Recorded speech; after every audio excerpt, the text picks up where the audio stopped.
Assalamualaikum. Okey, kita jumpa untuk minggu selepas nak cuti seminggu. Jadi cikgu harap modul yang lama tu dah siap. Kalau masa dah ambil hari tu, kalau boleh hantar sekali untuk cikgu semak. Jadi untuk modul yang kedua, bagi yang belum ambil sila ambil. Sebab semua tugasan cikgu dah bagi dalam modul tu, memudahkan kamu, tak perlu buat apa-apa lagi. Okey. Jadi kita teruskan sebelum cuti itu kita dah masuk pengurusan data, iaitu macam mana kita nak mengira mean, median, mode dan julat. Betul? Okey. Seterusnya kita masuk pula macam mana mengenal piktograf, carta palang dan carta pi. Okey, kita tengok dekat sini. Ini buku contoh ni ada dalam buku aktiviti kamu. Cikgu malah nak bagi, sebab kalau bagi pun bukan yang kamu buat kan. Okey, kita tengok dulu piktograf. Piktograf ni dia digunakan dengan lambang bentuk, dan satu bentuk ni akan ditunjukkan mewakili berapa. Itu piktograf.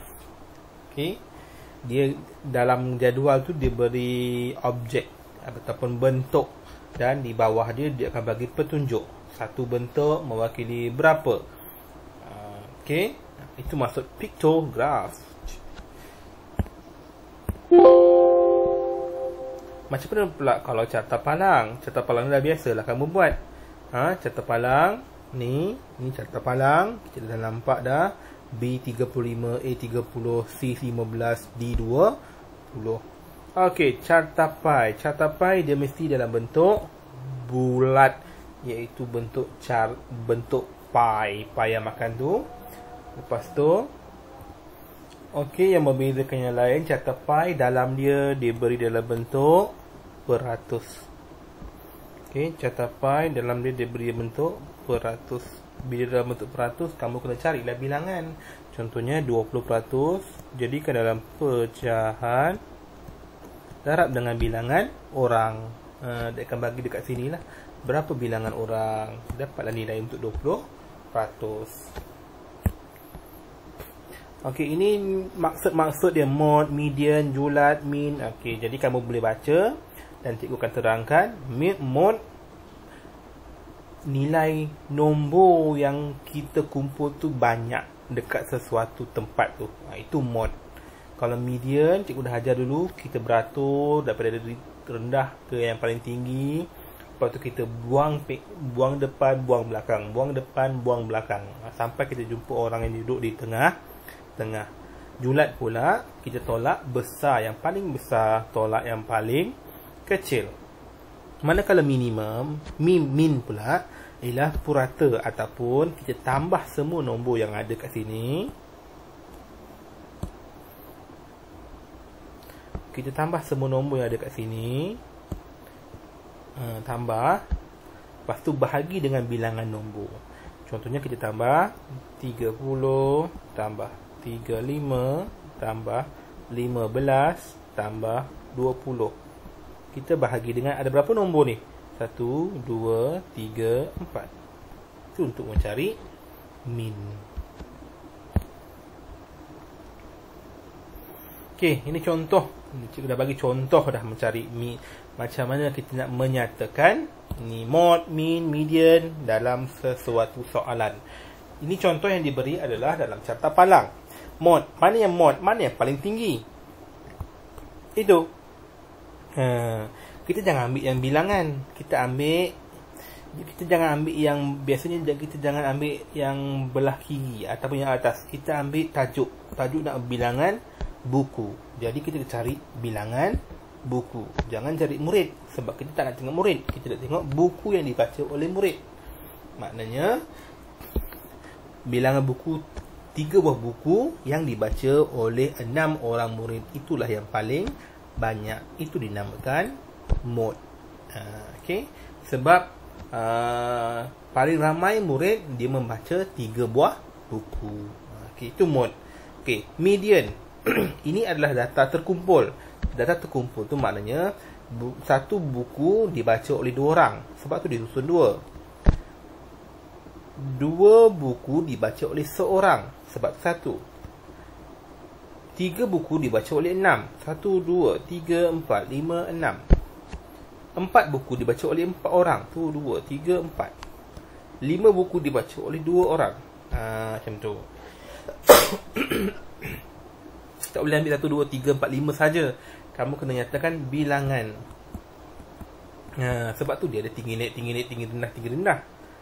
Sebab dia ada bilangan. 1 buku ada 2 orang. Tulis 2. Okey. Lepas tu macam mana kita buat? Buang depan, buang belakang, buang depan, buang belakang, buang depan, buang belakang, buang depan, buang belakang, depan belakang, depan belakang, depan belakang. Tinggal 1 nombor. Itulah median. Now, julat. Julat yang paling besar adalah 5. Buku yang paling banyak dibaca 5. Buku yang paling sikit dibaca adalah 1. 5 tolak 1 sama dengan 4. Macam mana nak cari min? Nak cari min, tengok dekat median tadi tu. Kamu tambah semua nombor ni. Okey. Lepas tu bahagi berapa? Kira ni, buku ni ada berapa ni? Ni 1. Kita kira murid dekat sini. 1, 2, 3, 4, 5, 6, 7, 8, 9, 10, 11, 12, 13, 14, 15. Jadi sebab tu dia bahagi 15. Sebab bilangan murid bagi setiap ni adalah 15. Okey. Itu cara mencari min. Okey, now kita buat 2 muka surat latihan. Satu piktograf, satu carta palang. Okey, piktograf cikgu dah nyatakan tadi dah. Dia beri gambar. Gambar tu dia dah nyata kat bawah ni. Satu pasang gambar pasang kasut mewakili 20 pasang. Jadi contohnya kalau cikgu nak hari bulan Januari. Bulan Januari ada berapa kasut? Gambar ada berapa? 1, 2, 3, 4, 5, 6. Gambar ada 6. Jadi 6 tu kena darab dengan 20. 120. Untuk Januari saja 120. Untuk Februari ada 4 gambar darab 20. Mac 5 gambar darab 20. April 3 gambar darab 20. Mei 7 gambar darab 20. Kira ni kira sendiri. CP2 tambah sifar saja. Okey, nombor 1, berapakah nilai perwakilan? Mewakili satu gambar ni. Terang-terang satu gambar ni berapa pasang kasut. Dia dah bagi tahu dah. Okey, bawah ni kamu nyatakan jualan kasut. Okey, kamu tak boleh tulis sini ada 6. No, 6 ni gambar sahaja. Jadi macam nak buat? Ni. Jawapan yang kamu sudah ada, tapi tu yang perlu kamu isikan.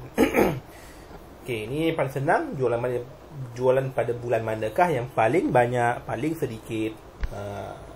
Kira, tengok je lah mana kasut yang paling banyak. Okey, lepas tu hitung jumlah. Jumlah adalah operasi tambah. Kamu dah dapat Januari, Februari, Mac, April, Mei ni. Nanti nilai dalam ni kamu tambah. Kira lah, buat pengiraan sikit. Okey, dapatlah jawapan. Jumlah untuk 5 bulan. Okey, sekarang ni pula carta palang. Carta palang diberi bilangan kenderaan. Okey, yang bawah ni adalah jenis kenderaan. Maknanya paling banyak kenderaan yang lalu adalah kereta. Sebab paling banyak kenderaan dia. Jenis kereta. Nombor 1, hitung jumlah kenderaan. Macam mana nak cari hitung jumlah? Jadi kamu tengok bas. Bas ni berapa? 10. Lori ni berapa? 20. Kereta ni berapa? 60. Motosikal ni berapa? 50. Jumlahkan lah. Kita tambahkan semua nilai bagi semua kenderaan. Nyatakan dalam pecahan. Okey, tak perlu buat. Okey, tak payah. Okey, dan ni kita tengok soalan ketiga. Berapakah beza antara jenis kenderaan yang paling banyak dengan kenderaan yang paling sedikit? Kamu cari mana jumlah, mana yang paling banyak, tolak mana yang paling sikit. Itu maksud beza. Ialah sekali, pada pendapat kamu, mengapa kereta paling banyak? Kenapa kereta? Ini pun tak payahlah, tak penting. Okey, itu sahaja. Cikgu bagi mudah je, sebab dalam link kehadiran tu pun dah ada tulis dah. Itu kena fikir sikit. Tolong buat. Okey, itu sahaja untuk hari ini. Kita akan jumpa Google Meet hari Jumaat. Assalamualaikum.